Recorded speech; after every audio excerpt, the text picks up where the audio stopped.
E aí, tudo bem? Estamos juntos em mais um programa Viver Bem Unimed Campos. Você usa bolsa pesada? Seu filho mochila acima do peso ideal? Na série Cuidados com a Sua Postura, o fisioterapeuta Fred Magalhães dá dicas sobre o tema. Em nossa sala de entrevistas, vamos falar de obesidade. Segundo o levantamento do Ministério da Saúde, 1 em cada 5 pessoas no país está acima do peso. A prevalência da doença passou de 11,8% em 2006 para 18,9% em 2016. Na receita da semana, teremos reaproveitamento de alimentos com um saudável patê de talos. O Viver Bem Unimed Campos começa agora. O uso de mochilas extremamente pesadas por parte dos jovens e adolescentes está cada vez mais frequente e gera grande preocupação. Além disso, as bolsas com muita carga também podem provocar problemas na coluna. Confira com o nosso fisioterapeuta Fred Magalhães mais um episódio da nossa série sobre cuidados com a postura. Olá, Júlio, mais uma dica de postura. E aí, hoje eu vou falar sobre utilização de bolsas e mochilas. Você que tem filho, que leva para a escola, você que começa o seu dia de trabalho cedo e chega em casa tarde, precisa carregar muitas coisas na sua bolsa. Será que você está carregando muita coisa ou não? Será que você está utilizando a sua bolsa de uma forma correta? É isso que eu vou falar hoje, mais dicas de postura para vocês. Vamos agora começar a falar sobre a dica de postura na utilização das bolsas femininas. E aí temos que levar em consideração dois fatores, o peso e o modo com que ela vai utilizar. Normalmente, utiliza-se a bolsa nos ombros. E aí, como você tem uma carga, um peso no ombro, consequentemente você tem o reflexo de elevar. E isso causa o quê? Dores na cervical, sobrecarga no ombro. Então hoje nós vamos falar sobre a postura da utilização da bolsa. Então o correto como seria?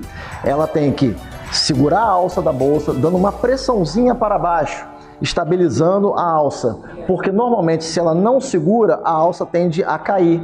Tendo a cair, ela tende a elevar o ombro. Isso causa uma sobrecarga no pescoço. Então, o ideal é utiliza-se a alça em cima dos ombros, colocando uma leve carga para baixo, estabilizando o braço aqui, além de ser mais seguro também. Uma outra situação muito comum que nós vemos é a utilização da bolsa nos cotovelos. E aí, apesar de não ser ideal, e aí a minha dica é, se você realmente gosta de utilizar nessa posição, já está acostumada, que utilize ela de um braço revezando com o outro. Mas vamos lá. Nessa posição há uma sobrecarga no bíceps e aí, além disso, causa uma compressão vascular, diminuindo a irrigação do seu braço. Então, por isso que não é o ideal, mas se você realmente está acostumada, é bom que a gente alterne a posição, tanto no braço direito, aqui no caso dela, para o braço esquerdo, revezando isso durante o dia. Agora eu vou falar sobre a dica de postura na utilização de bolsas de grande porte. São aquelas bolsas que você precisa carregar quase que um escritório dentro dela. Aquela que você sai de casa, poxa, eu tenho que levar um monte de coisa para ficar o dia inteiro fora. E aí são essas bolsas de grande porte também, que muita gente usa. E aí qual é o ideal? O ideal é você colocar a alça na transversal, no sentido da direita para a esquerda ou da esquerda para a direita. Por que eu falei ou? Porque deve ser feito a transição durante o dia. Normalmente aí de 1 em 1 hora você colocar da direita para a esquerda, da esquerda para a direita, para não haver uma sobrecarga nos seus ombros e consequentemente na coluna cervical também. Agora eu vou mostrar para vocês uma situação onde vocês não devem deixar a mochila. A mochila não deve ficar com a alça muito folgada, porque consequentemente o peso da mochila ela vai ficar abaixo da linha da cintura. E o que causa uma força contrária, e aí ela tem que estabilizar a sua coluna. Essa estabilização né? O que acontece? Ela sobrecarrega muito a lombar. E aí vocês verem que tem aqui, ó, um espaço.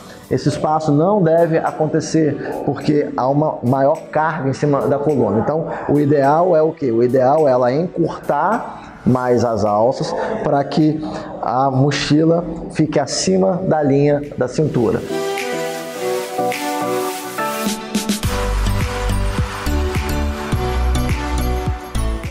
O nosso consultor de saúde do Viver Bem, o Dr. Paulo Irano, conduz agora a nossa entrevista da semana, abordando o tema obesidade e as doenças que estão diretamente ligadas a ela. Confira. Então, Júlio, mais uma vez nós estamos aqui nesse programa da Unimed, o programa Viver Bem, em que nós temos aqui mais uma vez um assunto de extrema importância, que hoje, na verdade, temos uma epidemia mundial relacionado à obesidade.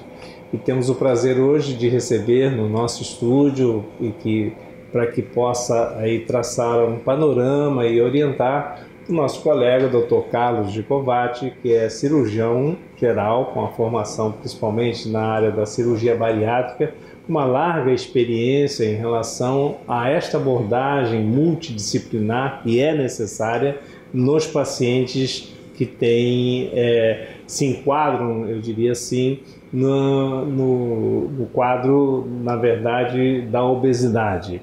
E hoje nós vamos então discutir alguns aspectos em relação a esta abordagem, a este tratamento que hoje nos preocupa muito, porque nós sabemos que a obesidade ela é uma síndrome plurimetabólica, eu diria, e que acaba levando a outras patologias de importância e que elevam a morbidade e mortalidade desses pacientes que são acometidos da própria obesidade, como também das doenças que acompanham esse quadro. Então, Dr. Carlos, muito obrigado pela sua presença. Nós vamos aí traçar e o senhor poderia então nos dar aí as dicas, as orientações necessárias para que as pessoas possam se cuidar, para que possam ter uma vida melhor, para que possam ter uma vida mais saudável. E isso implica na qualidade de vida. Então, Dr. Carlos, muito obrigado pela sua presença. O senhor tem para nos dizer, na verdade, em relação à obesidade, doutor? Agradeço a você, Dr. Paulo Irano, pelo convite, à Unimed.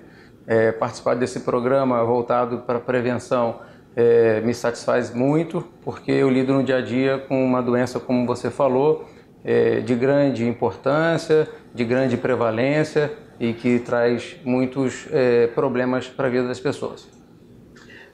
Primeiro, lembrar que a obesidade como você mesmo falou, é uma doença que acomete uma grande parcela da população.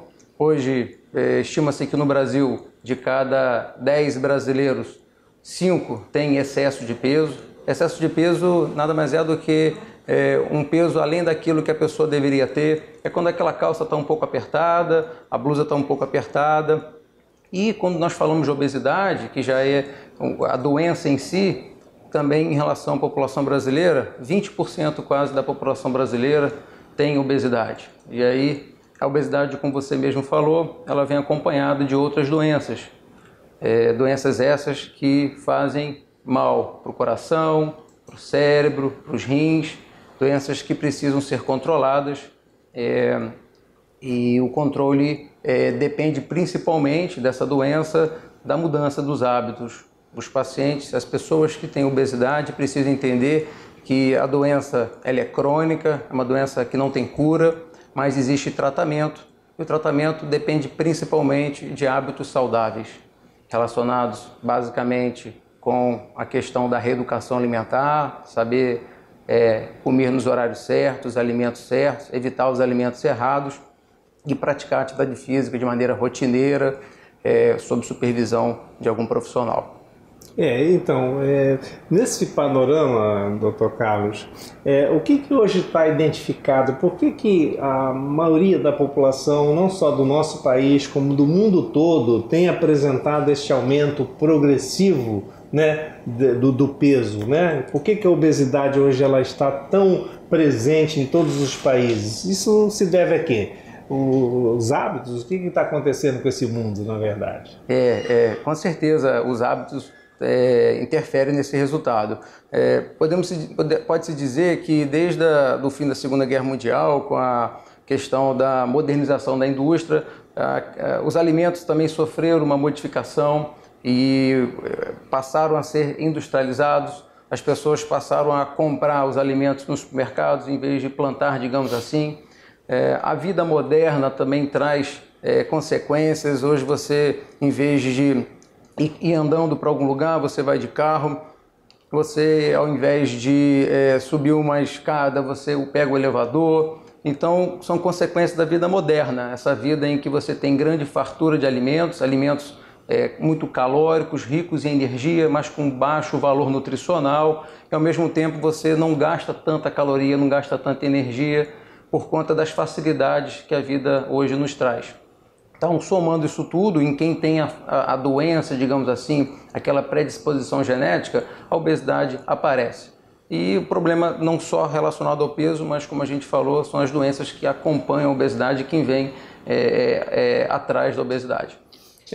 Disso nós já podemos concluir, logicamente, que são os hábitos do dia a dia, né? Das atividades do dia a dia, a vida sedentária, esses hábitos alimentares, como foi dito aqui, em relação aos alimentos industrializados, aos alimentos processados, e simplificando isso, nada melhor do que voltar-se às origens dos alimentos naturais, das folhas, das frutas, dos legumes, não é? Essa é a essência maior da alimentação, que hoje ela é desprezada, na verdade. Desde as criancinhas nossas ficam acostumadas normalmente a comer só produtos industrializados, que são melhor apresentados, são bonitinhos, coloridos, né? Gostosos, porque tem alto poder de caloria, todos eles têm muito sal, todos eles têm muito açúcar e acaba acumulando.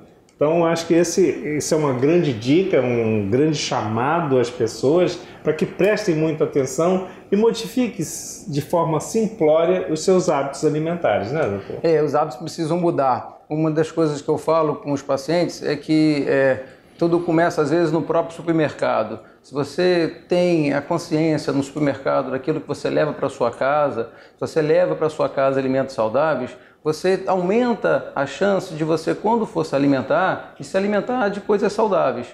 Ao passo que, se você compra os alimentos errados, naquele momento de fraqueza, você acaba ingerindo os alimentos errados.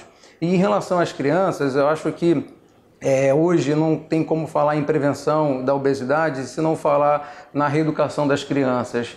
As crianças, elas seguem os exemplos dos pais. As crianças precisam entender que existem os horários e as situações possíveis para aquelas exacerbações com a alimentação, mas, via de regra, precisam cuidar da alimentação. Alguns estudos falam que quando uma criança é obesa, ela tem maior chance de se tornar um adolescente obeso, e quando uma pessoa chega mais ou menos aos 19 anos com obesidade, ela tem mais de 90% de chance de se tornar um adulto obeso. Então, a prevenção começa lá na infância, com os exemplos que os pais precisam dar para os filhos. Essa é uma grande dica aos pais e uma chamada de responsabilidade, na verdade, né? Os pais têm esta responsabilidade de cultuar com os seus filhos, com a sua família, no dia a dia, a alimentação mais saudável, baseada nesses 3 pilares. São as folhas, as frutas e os legumes. Se assim for, com certeza é muito melhor do que a batata frita, do que o presunto, do que o queijo processado, sorvete, e por aí fora, né? Todos esses alimentos, na verdade, industrializados, são alimentos que são processados e contêm muito mais calorias, e isso realmente acaba prejudicando as crianças e, consequentemente, vão ter uma vida pela frente acima do peso, consequentemente com todas as doenças que acompanham este sobrepeso, né, doutor? Isso. A hipertensão, o próprio diabetes, né, as repercussões dessas doenças, como, né, as doenças cardiovasculares, com acidente vascular cerebral, que é o AVC, né, o derrame cerebral, a insuficiência do rim, é uma consequência muito grave. Esta é a recomendação maior, então, em que você tenha uma atividade física adequada e que faça uma alimentação também regrada, né, com melhor qualidade, eu diria assim. Mas, doutor, eu não posso deixar de aproveitar a sua presença aqui para que a gente possa tratar de um assunto de forma rápida até. Eu sei que isso poderia ser mais demorado, vamos fazer isso numa outra oportunidade, mas dizer que todos aqueles pacientes que tentam de todas as formas e às vezes eles atingem um quadro que é a obesidade mais grave, aquela obesidade catalogada como obesidade de grau 3, né? A obesidade dita obesidade mórbida. Neste momento, as pessoas, os pacientes já se encontram numa situação grave, numa situação de risco de vida. Isso. Não é? E aí, às vezes, só resta uma saída, que é a cirurgia, tipo a cirurgia bariátrica, a cirurgia metabólica que se fala. O que o senhor tem a nos dizer para que evite de chegar a isso, uma vez que eu sei que chegando acaba resolvendo em parte, mas é uma situação muito crítica. O que o senhor tem a orientar sobre isso? Como não chegar a isso, doutor? Eu acho que o caminho para não chegar a uma cirurgia bariátrica é insistir na questão dos hábitos, mas também procurar a ajuda de especialistas como endocrinologistas, psicólogos, nutricionistas. São pessoas gabaritadas, são profissionais que vão poder auxiliar o paciente em toda essa reestruturação. Existem alguns remédios que podem ser utilizados, que vão ajudar no controle do apetite. É necessário também uma boa noite de sono. Está mais do que provado de que quando você dorme mal, você altera alguns hormônios na sua corrente sanguínea e isso aumenta o seu apetite. É importante tomar bastante água, é importante ter uma vida saudável, mesmo que você tenha um trabalho estressante, você precisa controlar esse estresse. Então, são situações que vão ajudar você a perder peso, a manter a perda de peso e evitar que você venha a precisar da cirurgia bariátrica. Perfeito.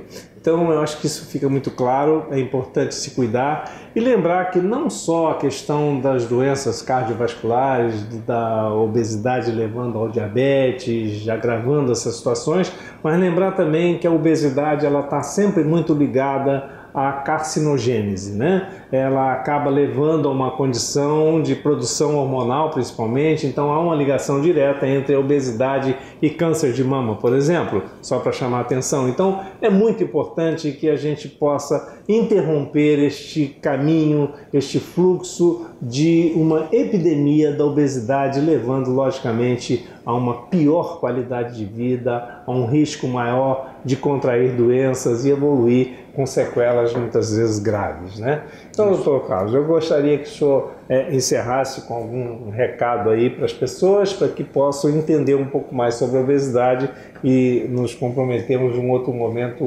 aprofundarmos um pouco mais em relação à questão da cirurgia nesses casos. Eu gostaria de finalizar lembrando as pessoas de que a vida é sempre feita de escolhas, né? O que define a nossa vida não são os nossos problemas, o que define a nossa vida é como a gente lida com os problemas. Problemas todo mundo tem, a obesidade é um problema e quem tem obesidade precisa entender e aceitar que existem coisas que vai poder comer e existem coisas que não vai poder comer, não tem jeito. Quem tem facilidade de engordar, dificuldade de emagrecer, precisa mais do que as outras pessoas de prestar mais atenção. Como eu falei, seja no supermercado, seja numa festa, no encontro com amigos, tem que ter todo aquele trabalho de conscientização, de concentração, porque se você faz o certo, no final você colhe bons resultados. Então tá, muito obrigado então. Com o Júlio mais uma vez, muito obrigado a todos pela atenção. Bem, agora a gente vai para o intervalo, mas volta já já com uma prática receita de patê de talos.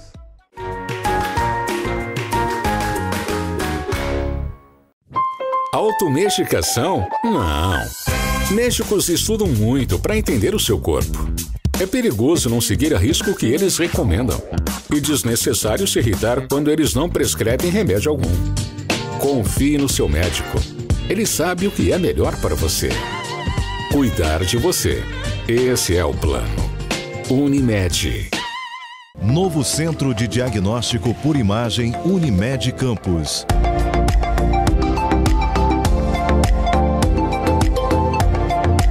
Ressonância magnética de alto campo, tomografia computadorizada Multislice, raio-x, endoscopia, colonoscopia e outros. Novo Centro de Diagnóstico Unimed, Cuidar de você. Esse é o plano Unimed Campos.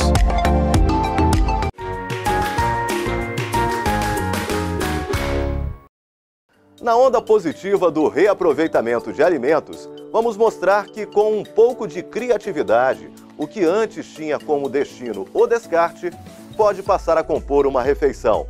A nossa receita da semana é um exemplo disso, um prático patê de talos.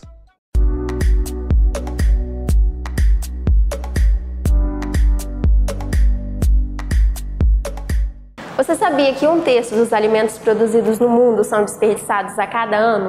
Que cerca de 70% da água do mundo é utilizada na agricultura, mesmo com todo esse desperdício? E ainda que existem milhares de pessoas passando fome? É por conta de dados como esse que é importante a gente criar consciência alimentar e evitar o desperdício dos alimentos.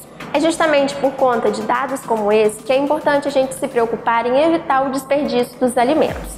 Esse desperdício pode acontecer desde a produção até o transporte, a estocagem, mas nós, durante o preparo dos alimentos, também contribuímos bastante com esse desperdício. Por isso que existe a consciência alimentar e o aproveitamento integral dos alimentos. Por isso que nós estamos fazendo essa sequência de receitas falando sobre o aproveitamento integral dos alimentos. Quando a gente desperdiça cascas, sementes, entre cascas e talos, a gente também está desperdiçando grande parte de nutrientes e de muito sabor para a nossa comida. Hoje nós vamos fazer uma receita utilizando talos de alguns vegetais. Para essa receita você vai precisar de 1 xícara de chá de talos de sua preferência. Aqui eu estou utilizando os talos de agrião, espinafre e salsinha, mas existem também de outros vegetais que você pode utilizar, como de beterraba e também de brócolis.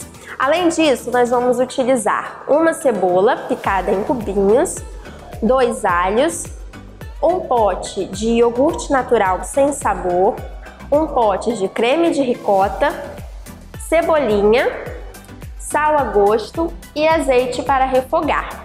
Nos talos nós encontramos diversos nutrientes, como vitaminas do complexo B, A, C, potássio, ferro e fibras. Então vale muito a pena investir no consumo deles. Nós vamos iniciar o preparo refogando a cebola e o alho em uma frigideira com um pouco do azeite.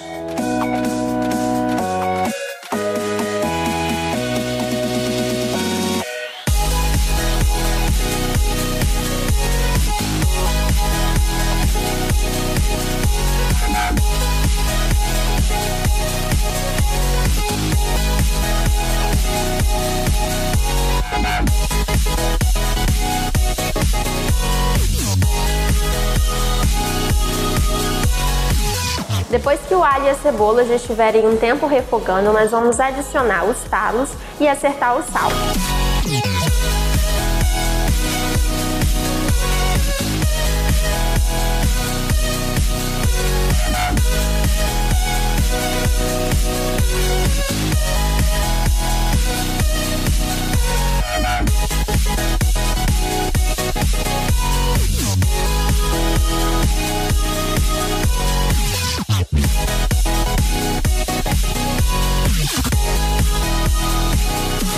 Quando o nosso refogado já estiver pronto, nós vamos tirá-lo do fogo e misturar com os outros ingredientes.